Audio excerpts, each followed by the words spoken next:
Doctor Baba Saheb Ambedkar open university.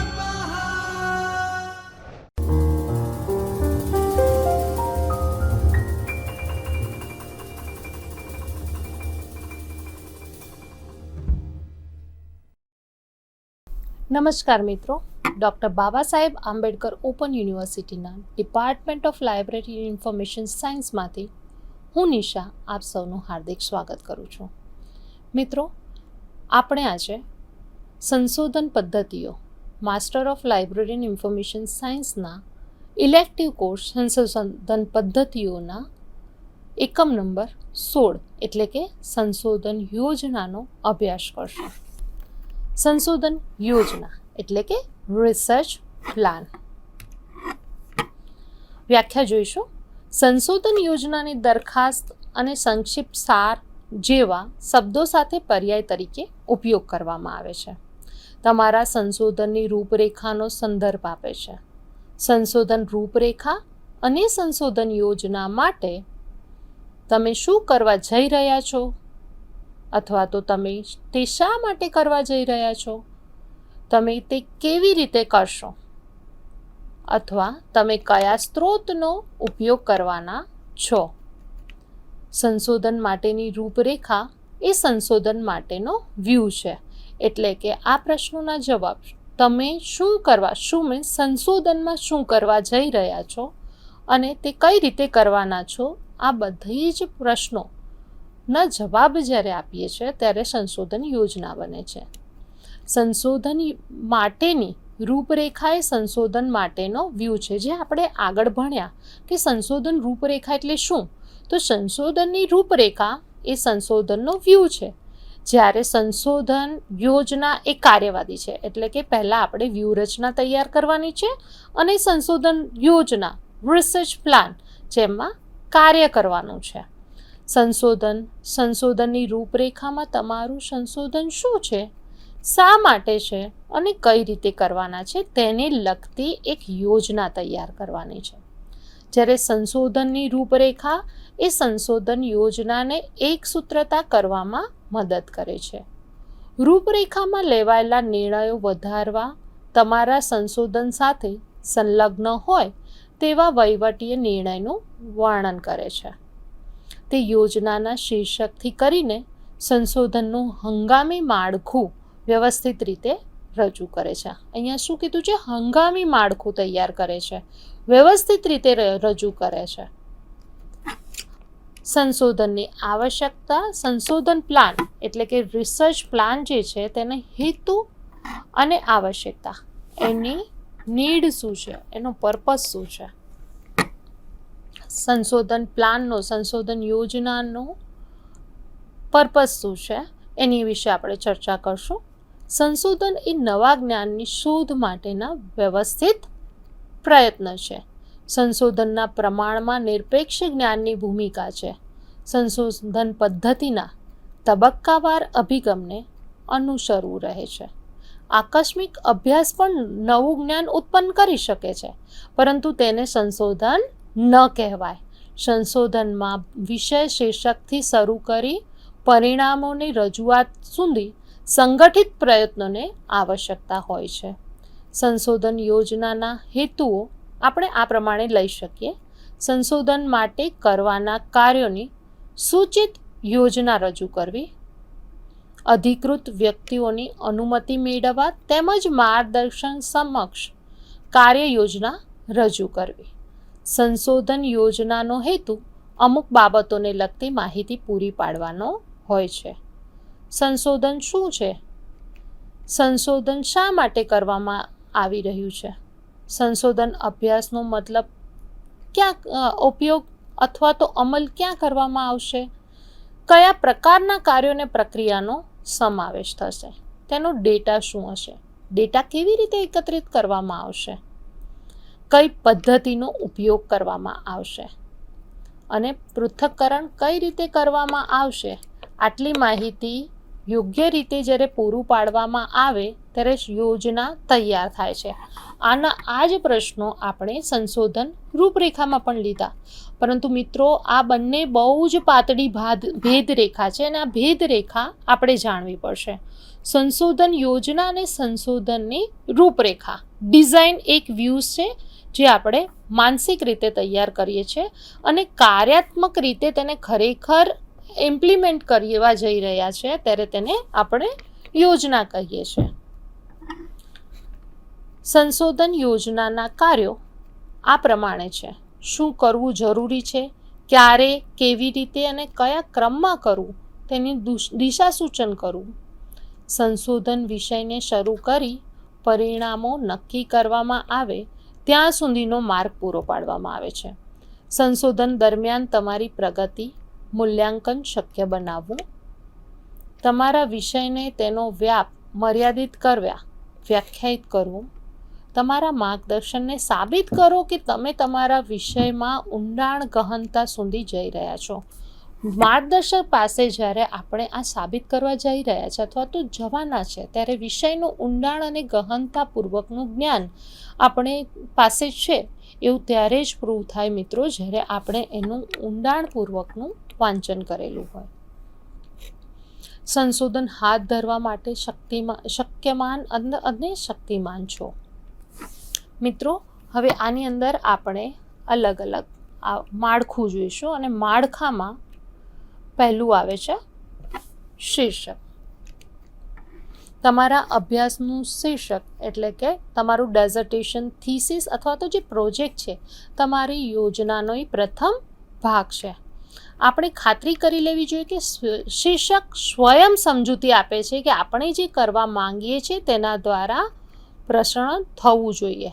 તેમાં ગૂંચવણ ન હોવી જોઈએ. તે સ્પષ્ટ, સંક્ષિપ્ત અને વ્યાકરણની દ્રષ્ટિએ પણ સાચું હોવું જોઈએ. આપણા સંશોધનમાં અભ્યાસ કરવા માંગીએ છીએ તેનાથી વધુ વ્યાપ અથવા વધુ વિશિષ્ટ, ઓછો વ્યાપવાળું ન હોવું જોઈએ. જો આપણે વ્યક્તિત્વ વિકાસના કાર્યક્રમોની ગ્રંથાલયના કર્મચારીઓ દ્વારા ઉપભોક્તાને કેળવણી થતી અસરનો અભ્યાસ કરવા ઈચ્છતા હોઈએ તો શીર્ષક આ પ્રમાણે હોઈ શકે. એટલે કે આપણે જ્યારે આવો અભ્યાસ કરવા જઈ રહ્યા હોય તો શીર્ષક કઈ રીતે બનાવવું જોઈએ? તો કહે છે કે શીર્ષક આપણે ગ્રંથાલયમાં કર્મચારીઓ દ્વારા ઉપભોક્તાઓએ કેળવાયેલા વ્યક્તિત્વ વિકાસના કાર્યક્રમોની અસર. ટૂંકમાં આપણું શીર્ષક ખૂબ જ લાંબુ પણ ન હોવું જોઈએ, ટૂંકું પણ ન હોવું જોઈએ. આપણે જે કામ કરવા જઈ રહ્યા છે, આપણે જે યોગ્ય કાર્ય કરી રહ્યા છે, આપણે જે સંશોધન કરવા જઈ રહ્યા છે એ સંશોધનને સ્પષ્ટ રીતે દર્શાવતું હોવું જોઈએ. ત્યારબાદ આપણે બતાવવાની છે પ્રસ્તાવના. પ્રસ્તાવના તમારા અભ્યાસના શીર્ષકની પાશ્ચાત્ય ભૂમિકાની માહિતી પૂરી પાડે છે.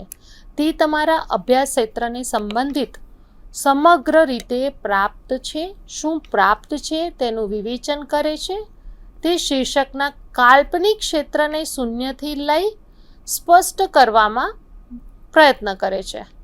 રણજીત કુમાર પ્રસ્તાવનામાં આવરી લેવામાં આવતી બાબતોની યાદી આપણે આ પ્રમાણે આપી શકીએ કે અભ્યાસના મુખ્ય ક્ષેત્રની સમગ્ર ચિત્ર, અભ્યાસના ક્ષેત્રને પ્રાસંગિક ઐતિહાસિક યથાર્થતાનું વર્ણન, વિકાસ, વૃદ્ધિ વગેરે લઈ શકાય.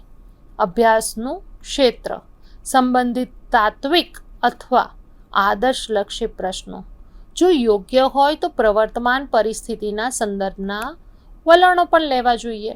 જે કંઈ હોય તે મુખ્ય સિદ્ધાંતો આવરી લીધેલ અભ્યાસ ક્ષેત્રમાં મુખ્ય અવરોધકો, પ્રશ્નો અને અગ્રિમ કક્ષાની પ્રગતિ, આવરી લીધેલ અભ્યાસ ક્ષેત્ર સંબંધિત અગત્યના સૈદ્ધાંતિક અને વ્યવહારિક પ્રશ્નો તેમજ હાર્દ પ્રશ્નો, સંભવિત મુખ્ય તારણો.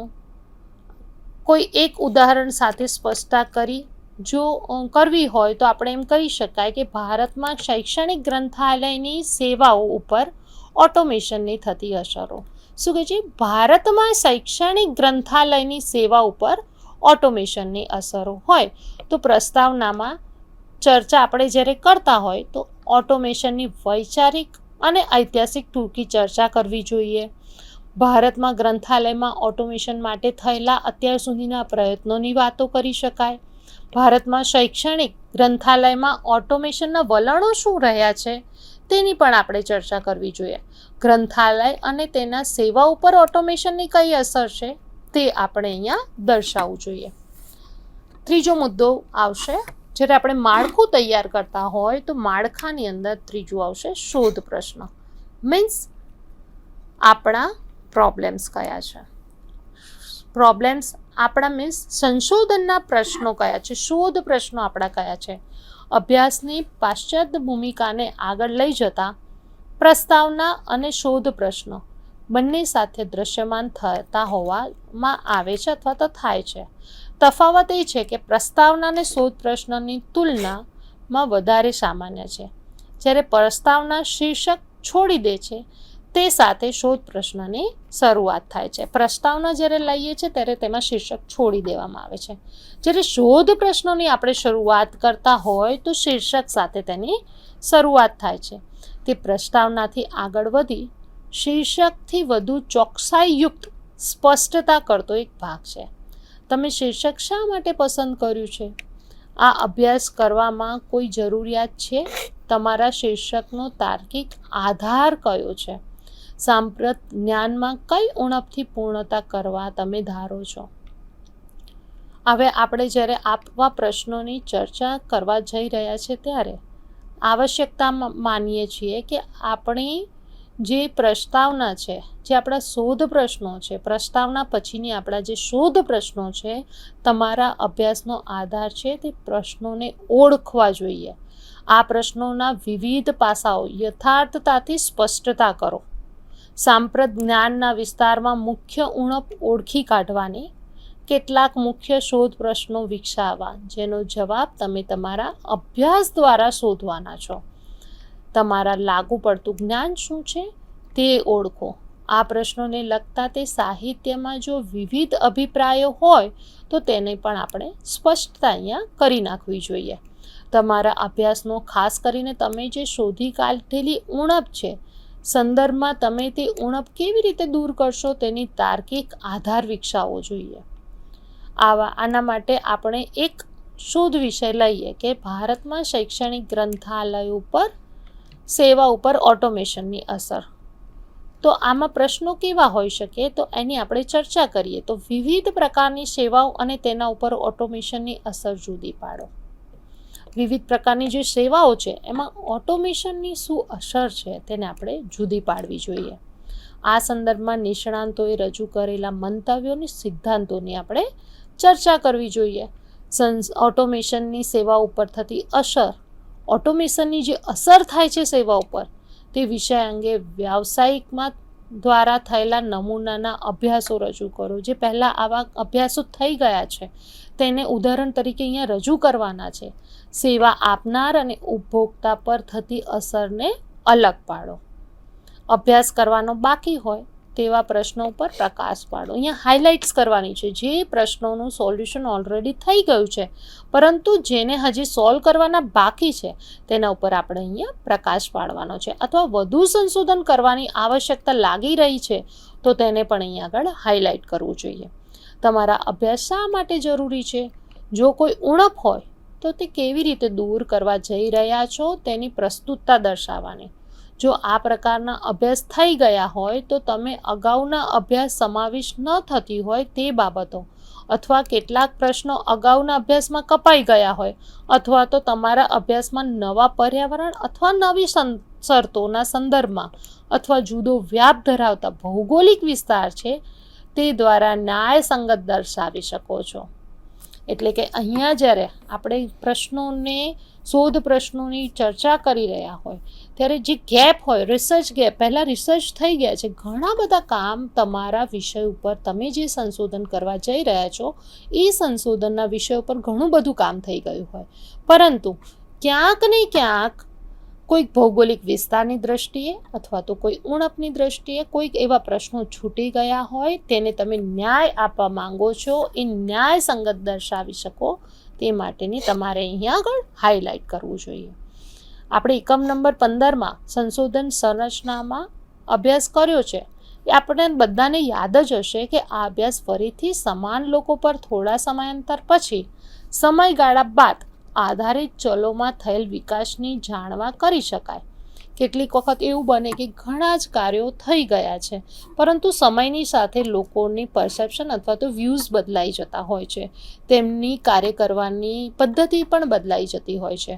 તો આવા ચલોનો વિકાસ જાણવા માટે પણ આપણે આધારિત ચલમાં થયેલ ફેરફાર, એટલે જે ફેરફાર થયા છે તેની મદદ મેળવવા માટે પણ આપણે આવા પ્રશ્નોનો ઉકેલ લાવવા માટે આગળ જે પ્રયત્નો થઈ ગયેલા છે તે નવા સમયના આધારે આપણે તેનો ફરીથી એ જ સંશોધન કરી શકીએ છીએ.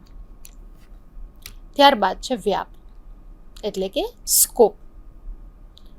શોધ પ્રશ્ન દર્શાવ્યા બાદ વ્યાપ સમજાવવો પણ જરૂરી છે.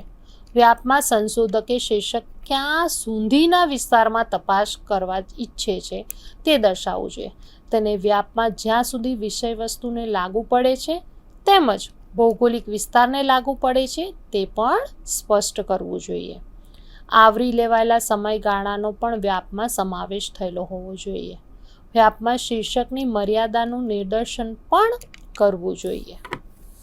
અહીંયા શું કહેવામાં આવે છે? વ્યાપ, તમારું મર્યાદા, તમે કઈ જગ્યાએથી કાર્ય કયા સમયથી ચાલુ કર્યું છે, ક્યાં સુધી કરશો. એક ઉદાહરણ લઈ લઉં તો જ્યારે તમે ગ્રંથાલયમાં ઓટોમેશનની અસર, પરંતુ તમે ઉત્તર ભારતને જ ખાલી તમારા સંશોધનમાં સમાવેશ કરવા માંગો છો, તો ઉત્તર ભારત એ તમારો વ્યાપ કહેવામાં આવે છે. સમયની સાથે, એટલે કે 2001થી લઈને 2020 સુધીમાં સમયગાળાની અંદર ઓટોમેશનનો થયેલો અસર અથવા તો ઓટોમેશનનો થયેલો ઉપયોગ, એનું જ્યારે તમે સંશોધન કરી રહ્યા હોય તો જે સમયગાળો દર્શાવો છો તેને પણ તેનો વ્યાપ કહી શકાય. હવે આપણે જોઈશું હેતુઓ, એટલે કે ઓબ્જેક્ટિવ. શોધ પ્રશ્ન પછી યોજનામાં તમારા અભ્યાસના હેતુઓ નોંધવા જોઈએ. તમારી આ યોજના સૌથી અગત્યનો ભાગ કહી શકાય. તમે શું કરવા ઈચ્છો છો તે જાણવામાં તે મદદ કરે છે.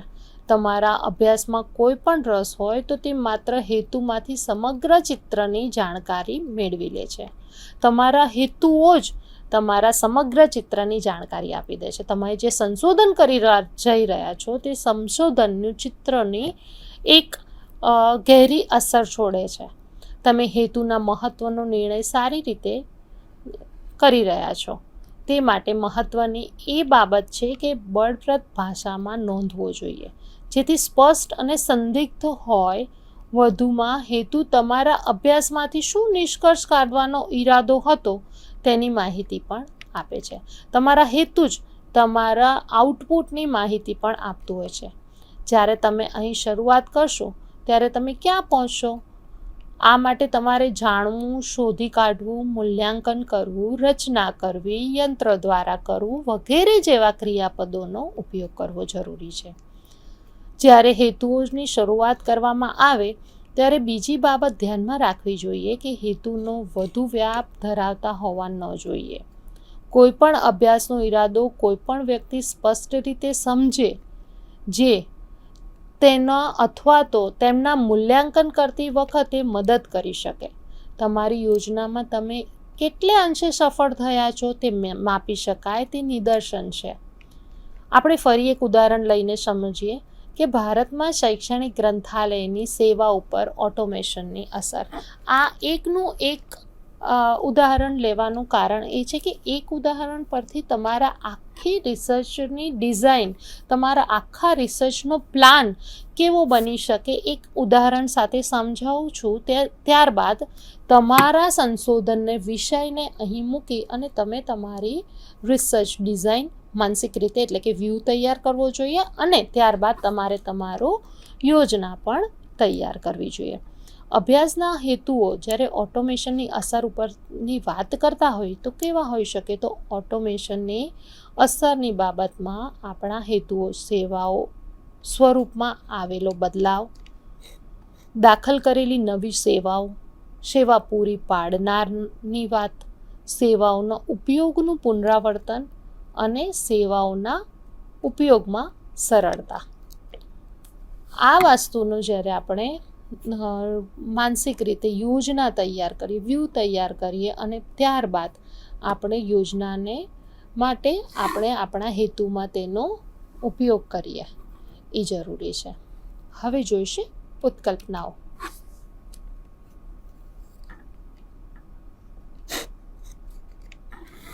એટલે કે હાઇપોથિસિસ.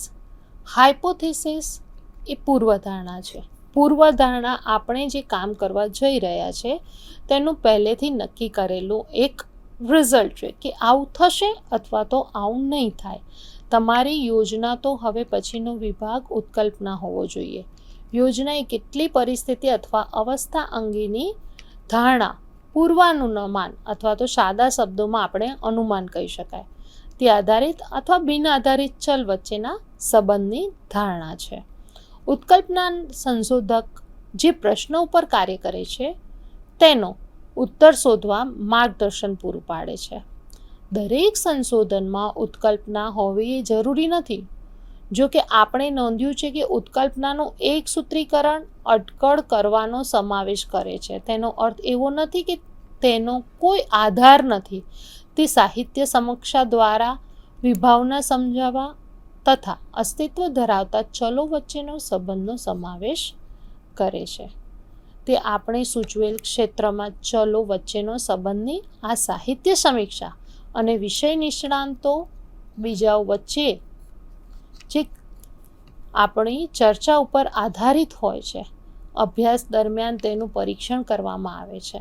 આ બાબતમાં અહીં આપણે અગાઉ એકમોમાં અભ્યાસ કર્યો છે તેને યાદ કરી લઈએ તો ઉત્કલ્પના એ સાચી સાબિત થાય તો ત્યાર પછીના પરિણામો સિદ્ધાંતમાં પરિણામે છે અને અંતે કાયદામાં તે પરિણામે છે. બે પ્રકારની પરિકલ્પનાઓ એટલે કે ઉત્કલ્પનાઓ કે અનુમાન હોઈ શકે છે: શૂન્ય અથવા તો વૈકલ્પિક. શૂન્ય ઉત્કલ્પના તરીકે દર્શાવવામાં આવે છે તે નકારાત્મક વિધાન હોય છે. આપણા ચલ વચ્ચેનો અપેક્ષિત સંબંધ નકારાત્મક રીતે દર્શાવી શકીએ છીએ. જો આપણે ધારીએ કે ઓટોમેશનની ગ્રંથાલય સેવામાં વધારો થાય છે, આપણે શૂન્ય ઉત્કલ્પના નીચે પ્રમાણે રચી શકાય: ઓટોમેશનને કારણે ગ્રંથાલય સેવામાં કોઈ વધારો થતો નથી. આ આપણે ખાલી એક અનુમાન કરવાનું છે ને આ આપણી શૂન્ય ઉત્કલ્પના છે. એટલે કે ઉત્કલ્પનામાં નેગેટિવમાં દર્શાવવામાં આવી છે, નેગેટિવ રીતે દર્શાવવામાં આવી છે કે ગ્રંથાલય સેવામાં કોઈ વધારો થતો નથી. જ્યારે વૈકલ્પિક ઉત્કલ્પનાઓ આ પ્રમાણે હોઈ શકે કે ગ્રંથાલય ઓટોમેશનને કારણે ગ્રંથાલય સેવામાં વધારો થયો છે. આ રીતે જો શૂન્ય ઉત્કલ્પના ખોટી સાબિત થાય તો વૈકલ્પિક ઉત્કલ્પના સાચી પુરવાર થઈ જાય. હવે આપણે જોઈશું સંબંધિત સાહિત્યની સમીક્ષા. Review of related literature. જ્યારે ઉત્કલ્પના આપણે દર્શાવીએ છીએ ત્યારબાદ સાહિત્યની સમીક્ષા આપણે રજૂ કરવાની હોય છે. સંશોધન તેના ક્ષેત્રમાં અન્યએ કરેલા સંશોધન જાણવા, આત્મસાત કરવામાં મદદ કરે છે. સંશોધક તેના સંશોધનને આગળ લઈ જવામાં દિશા સૂચન કરે છે.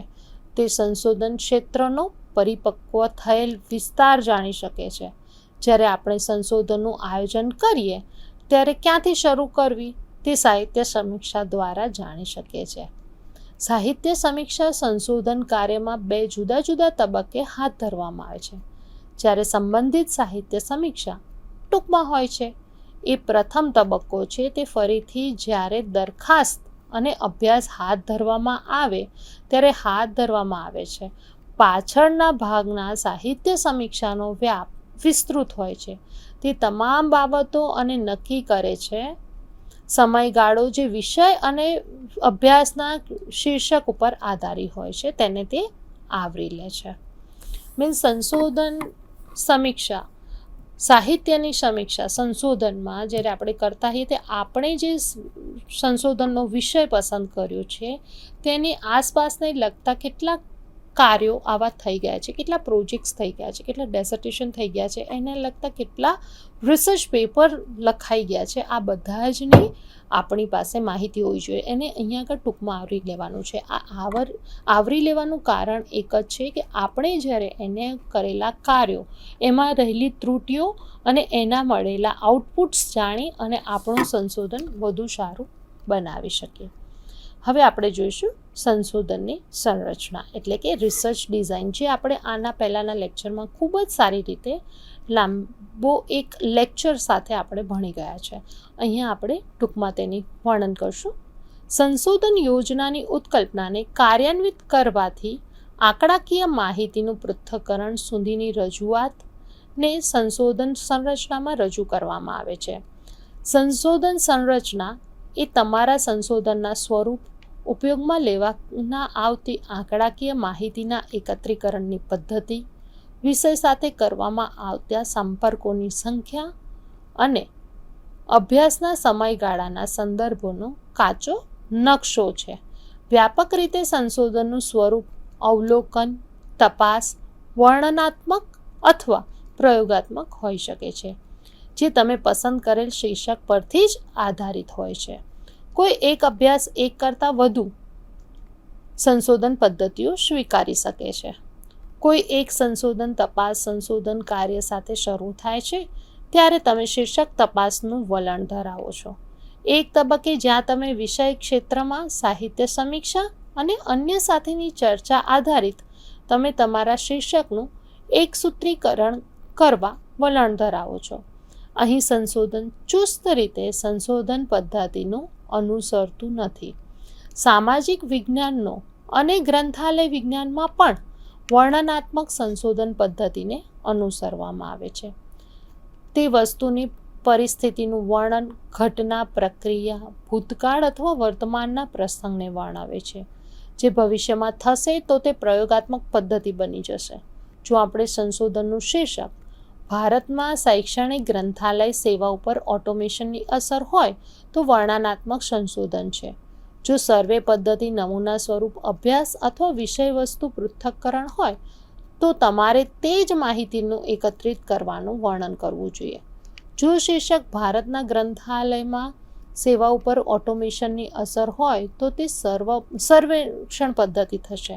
અહીં વિષય સાથે સંપર્કોની સંખ્યા, સંદર્ભનો સમયગાળો પણ નોંધવો જરૂરી બને છે. સંશોધન સંરચનામાં તમારા અભ્યાસમાં આવરી લેવાયેલા એકમો સ્પષ્ટ રીતે નોંધાવા જરૂરી છે. આધારિત રીતે સ્વતંત્ર ચલ સંદર્ભમાં તમે જે માહિતી એકત્રિત કરવા માંગો છો તેનું વર્ણન આપો. ત્યારબાદ અભ્યાસમાં સમગ્ર એકમો લોકો પાસેથી તે ફક્ત નિદર્શ એકમો પાસેથી માહિતી એકત્રિત કરશો તેની સ્પષ્ટતા કરો. જો તે નિદર્શન અભ્યાસ હશે તો કઈ નિદર્શન પદ્ધતિનો ઉપયોગ કરો છો તે પણ સ્પષ્ટ કરો. તે સંભાવના નિદર્શન પદ્ધતિ છે કે બિનસંભાવના નિદર્શન પદ્ધતિ હોઈ શકે તે દર્શાવો. સંભાવના કે બિનસંભાવના નિદર્શન પદ્ધતિમાં કયા પ્રકારની નિદર્શન પદ્ધતિનો ઉપયોગ કરવાના છો તે જણાવો. અહીં નિદર્શનનું કદ નોંધાવવું જોઈએ. ત્યારબાદ સંશોધન સંરચનામાં સંશોધકે માહિતી એકત્રિત કરવાની ટેકનિક્સ અને સાધનો પણ નોંધવા જોઈએ. ટેકનોલોજીમાં એ અવલોકન, પ્રશ્નાવલી, મુલાકાત પદ્ધતિ હશે, કઈ પદ્ધતિ હશે તેનું પણ નોંધણી કરવી જોઈએ. માહિતી એકત્રિત કરવા માટે પ્રશ્નાવલીનો ઉપયોગ કર્યો હોય તો કાર્યક્રમ આધારિત મુલાકાત વગેરે પૈકીમાંના કયા સાધનોનો ઉપયોગ તમે કરવાના છો. સંશોધન સંચાલનમાં માહિતી એકત્રિત ક્યારે અને ક્યાં કરવામાં આવશે તે પણ અહીંયા દર્શાવવું જોઈએ. માહિતી એકત્રીકરણના વર્ણન કર્યા બાદ તેની રજૂઆત અને પૃથ્થકરણની પદ્ધતિનું વર્ણન થવું જોઈએ. અહીંયા તમારે આંકડાકીય માહિતીની રજૂઆત માટે જે પ્રકારની સારણી અથવા તો આલેખોનો ઉપયોગ કરવા માંગતા હોય તેને અહીં આગળ વિસ્તૃતમાં દર્શાવવી જોઈએ. આંકડાકીય માહિતીનું પૃથ્થકરણ કઈ રીતે કરશો તે દર્શાવો. આંકડાકીય પદ્ધતિનો ઉપયોગ કરવા ધારો છો. જો તમે SPSS, SXS કે MS એક્સેલ વગેરે જેવા કેટલાક સોફ્ટવેર પેકેજોનો ઉપયોગ કરવાના હોય, પૃથ્થકરણનું આયોજન કર્યું હોય તો તે સંરચના અહીં આગળ દર્શાવવી જોઈએ. ત્યારબાદ હંગામી પ્રકરણનું આયોજન એટલે કે ટેન્ટેટિવ ચેપ્ટરાઇઝેશન. સંશોધન અહેવાલની ભૌતિક માળખું પણ હંગામી પ્રકરણ આયોજન તરીકે સંશોધન યોજનામાં રજૂ કરવામાં આવે છે. તમારા શોધ નિબંધમાં કયા પ્રકરણ હશે તે અહીં રજૂ કરવાનું હોય છે. સામાન્ય રીતે આખરી અહેવાલ આ પ્રમાણે પ્રકરણ ધરાવતો હોય છે. પ્રાથમિક પરિચય, જેમાં પ્રસ્તાવના, શોધ, વ્યાપ, હેતુ, ઉત્કલ્પનાઓ, મર્યાદાઓ, ક્રિયાત્મક વ્યાખ્યાઓ હોય છે.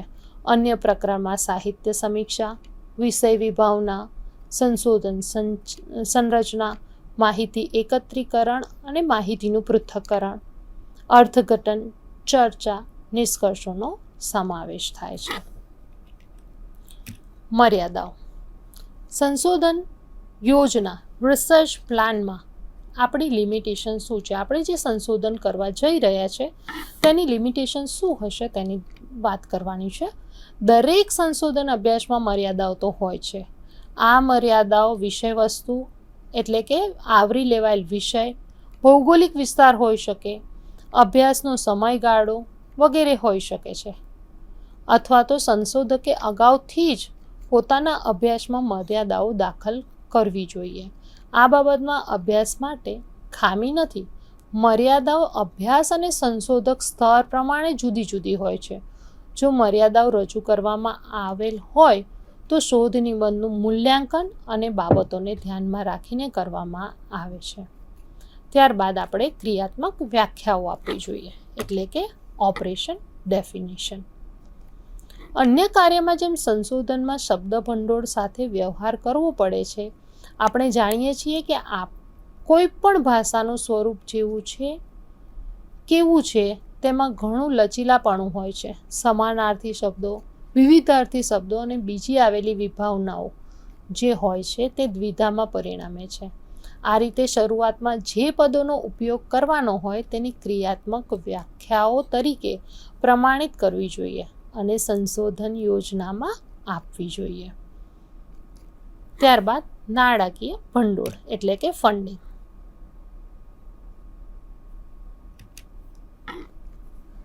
સંશોધનમાં નાણાકીય રોકાણનો સમાવેશ થાય છે. સંશોધન તેના રોકાણ માટે જુદી જુદી સંસ્થાઓ પાસેથી સહાયતા મેળવે છે. ભારતમાં આ સંસ્થાઓમાં university grant commission, council of scientific and industrial research, Indian council of agriculture research, Indian council of medical research, Indian council of social science research વગેરે ફંડ આપતું હોય છે. ગ્રંથાલય અને માહિતી વિજ્ઞાનના ક્ષેત્રોમાં સંશોધક આ સંસ્થાઓ પૈકી જે તે ક્ષેત્ર ઉપર આધારિત તેની સંશોધક દરખાસ્ત ઉપર નાણાં મેળવે છે. શા માટે આ સંસ્થાઓ તમારા સંશોધન માટે નાણાં આપવા જોઈએ? તે આ પ્રમાણે કારણોસર નાણાં આપે છે. તમને સંશોધન માટે પ્રોત્સાહન પૂરું પાડે છે. સંશોધન દેશની બૌદ્ધિક સંપત્તિમાં વધારો કરે છે. તમારા સંશોધનનું શીર્ષક સંસ્થાના વ્યાપ ઉપર આધારિત છે.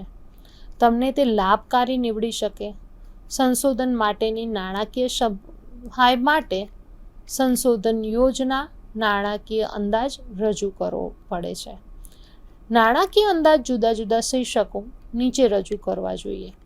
અર્થાત જેના માટે નાણાકીય સહાયની દરખાસ્ત કરો છો તેનો હેતુ શીર્ષકો હોઈ શકે, જેમાં કે જગ્યા કઈ હશે, તમે સાધનો કયા ઉપયોગ કરવાના છો, તમને કેટલા પુસ્તકોને સામયિકો જોઈશે, સ્ટેશનરી, અથવા તો તમારો ડેટા કલેક્શન માટે તમારે પ્રવાસ ખેડવો પડશે, તમે જે એરિયામાં અભ્યાસ કરી રહ્યા છો તેમાં તમારે પ્રવાસ ખેડવો પડશે, તો તેના વિશેની તમારે અહીં આગળ રજૂઆત કરવી જોઈએ. પ્રકાશન સંસ્થા આ પૈકી કેટલા માટે અથવા તો આ તમામ ખર્ચાઓ માટે સહાય પૂરી પાડે છે. જ્યાં સુધી પ્રકાશનની બાબત લાગુ પડે છે ત્યાં સુધી પ્રોજેક્ટ શોધ નિબંધ પૂર્ણ થાય ત્યારબાદ આ સહાય પૂરી પાડવામાં આવે છે. નિયમન એટલે કે મોનિટરિંગ. કોઈપણ પ્રોજેક્ટની જેમ નિયમન એ સંશોધનનું અગત્યનું અંગ છે. સંશોધન યોજનામાં તમારા સંશોધન કાર્યનું નિયમન કેવી રીતે કરશો તે દર્શાવવું જોઈએ. તમારો સમય વ્યવસ્થાને અનુસરવું જોઈએ અને કાર્ય આયોજન તૈયાર કરી સંશોધન યોજના સાથે રજૂ કરવું જોઈએ. કાર્ય યોજનામાં ક્યારે એટલે કે વર્ષ અને માસ તમે કેટલા કાર્ય કરશો તે દર્શાવવું જોઈએ. તમારું સંશોધન ક્યારે શરૂ કરશો, સંબંધિત સાહિત્યની સમીક્ષા ક્યારે કરશો, માહિતી એકત્રીકરણનું સાધન તૈયાર તમે ક્યારે કરશો, માહિતી એકત્રીકરણ ક્યારે કરશો, નાણાકીય માહિતીનું સંકેતીકરણ કરવું, માહિતીનું આંકડાશાસ્ત્રીય પૃથ્થકરણ કરવું, અહેવાલ એટલે કે ડ્રાફ્ટ તૈયાર કરો અને આખીરમાં તમારે અહેવાલ રજૂ કરી અને સોંપો. નિર્દિષ્ટ કર્યા મુજબ ચોકસાઈથી સમયપત્રક અનુસરવું શક્ય નથી. આ એક યોજના છે, માટે તમે અહીં આરોહ અવરોધ આવે છે એ તો નક્કી જ છે. તો આયોજનમાં સંભવિત અવરોધક પરિબળો માટે સમયપત્રકમાં કેટલીક ગોઠવણી કરવી તે અગત્યની બાબત છે. સમયપત્રક મુજબ કાર્ય પરિપૂર્ણ કરવા કોઈ પણ પ્રકારના વિલંબથી દૂર કરવા નિયમિત રીતે નિયમનનું કરવું જોઈએ. સંશોધકે કાર્યમાં નિયમિત હોવા જોઈએ અને તેની યોજના સમય યોજના મુજબ પેટા વિભાગોમાં વહેંચવી જોઈએ. તેથી કરીને યોજના દરરોજ હાથ ધરવાના કાર્યોમાં રૂપાંતરિત કરવી જોઈએ અને વિલંબ માટેના કારણો પર ધ્યાન કેન્દ્રિત કરવું જોઈએ. તેને નિયંત્રિત કરવા માટે દૈનિક કાર્યનું મૂલ્યાંકન કરવું જોઈએ. એટલે કે ઉપાધિ મેળવવા માટેના શૈક્ષણિક સંશોધનમાં માર્ગદર્શકની અનુમતિ મેળવતી પ્રગતિ અહેવાલ 3 માસે અથવા તો 6 માસે અધિકૃત વ્યક્તિને મોકલાવવાનો છે. તે રીતે નાણાકીય સહાય પૂરી પાડતી સંસ્થાઓ ગ્રાહ્યતા માટે પ્રગતિ અહેવાલ પણ રજૂ કરવો જોઈએ. Last but not least means ethics. સંશોધનમાં નીતિ. સંશોધનમાં નીતિ નિયમાવલીનું અનુસરવી જોઈએ. સંશોધનમાં તેને વધુ પડતો ભાર આપવો જોઈએ, કારણ કે અન્ય પ્રવૃત્તિની જેમ સંશોધનમાં તે અગત્યની બાબત છે. નીતિને અનુસરવાથી સાચી રીતે કાર્ય થાય છે. સમાજને સ્વીકાર હોય તે રીતે કાર્ય કરવું એ સાચી રીતમાં સમાવેશ છે. નીતિશાસ્ત્રનો ઉપયોગ નૈતિક બાબતોના સંદર્ભમાં પરસ્પર બદલાઈ શકાય તે રીતે થયો છે. નૈતિકતા કોઈ વ્યક્તિએ શું કરવું જોઈએ તેને લાગુ પડે છે. ચીર્સેસ હસ્ટ સંશોધનમાં લાગુ પડતો નૈતિક પ્રશ્નોને પૃથ્થકરણ અને સમજાવવામાં સરળતા માટે વિભાજિત કર્યું છે. આ માટે તેમાં સંશોધક, વિષયો, પુરસ્કૃત સંસ્થા એટલે કે વિશ્વવિદ્યાલય, સંશોધકે યોગ્ય વસ્તુઓ કરતાં સમજવું જોઈએ કે આ 4 બાબતનો, આ 4 પક્ષોને જે સંશોધન કરતી વખતે તમારા નિર્ણયોને અસરનો ભાગ બનવું જોઈએ. ચાલો આપણે નીતિશાસ્ત્રને જ્યાં સ્વીકાર કરવામાં આવે છે તેવા ક્ષેત્રોની ચર્ચા કરીએ. સંદિગ્ધ રીતે તમારું શીર્ષક દર્શાવો. અન્ય બીજા અભ્યાસનું શીર્ષક તે હોવું ન જોઈએ. તમે જે પણ વિષયનું સંશોધન કરવા માંગો છો, તમારું જે સબ્જેક્ટ છે તેનું શીર્ષક તમે લીધું છે, તે શીર્ષક તમે કોઈ બીજી કોઈ પણ સંશોધક પાસેથી એમને જે રિસર્ચ કાર્ય કર્યું છે તે લીધેલું નથી. સંશોધને જ્ઞાનના સંગ્રહમાં વધારો કરવો જોઈએ. સંશોધનમાં બીજા કાર્યના ઉપયોગ કર્યો હોય તો તેની સ્વીકૃતતા દર્શાવો. મીન્સ તમે કોઈ બીજા વ્યક્તિઓના સંશોધનનો તમારા સંશોધન માટે આધાર લીધો છે તો તેને તેનું ક્રેડિટ મળવું જોઈએ. આ ક્રેડિટ આપણે કઈ રીતે આપી શકીએ? તો આ માટે તમે જ્યારે જે પણ સંશોધકના સંશોધનનો તમારા સંશોધન અહેવાલમાં રજૂઆત કરી છે, તમારા થીસીસમાં એની રજૂઆત કરી છે, તો તેનો સંદર્ભ આપવો જોઈએ જેથી કરીને એમને એનું ક્રેડિટ મળે. બીજાના લખાણ ઉતારો ન કરવો જોઈએ. સંશોધન માટે આવશ્યકતા હોય તેવી જ નાણાકીય સહાયતા માંગવી જોઈએ. માહિતી એકત્રીકરણમાં વિષય સાથે નિયમિતતા જાળવવી જોઈએ. વિષયોનું ખાનગીપણું પણ રહેવું જોઈએ. વિજ્ઞાન જેવા વિષયમાં પ્રાણી અથવા છોડવા હોય તો તેના રોગોપચાર નૈતિકતા હોવો જોઈએ. પરિણામો પ્રાપ્ત કરવા માટે આંકડા સાથે છેડછાડ ન કરવી જોઈએ. મીન્સ જ્યારે આપણે પરિણામ આપીએ છીએ, જ્યારે આપણે આપણું પૃથ્થકરણ કરીએ છીએ, આપણે એનાલિસિસ કરીએ છીએ, તો આંકડા સાચા અથવા તો વધુ દેખાડવા માટે તેની સાથે છેડછાડ ન કરવી જોઈએ. નમસ્કાર. નવા વિષય સાથે આપણે ફરીથી મળશું. ધન્યવાદ. स्वाध्यायः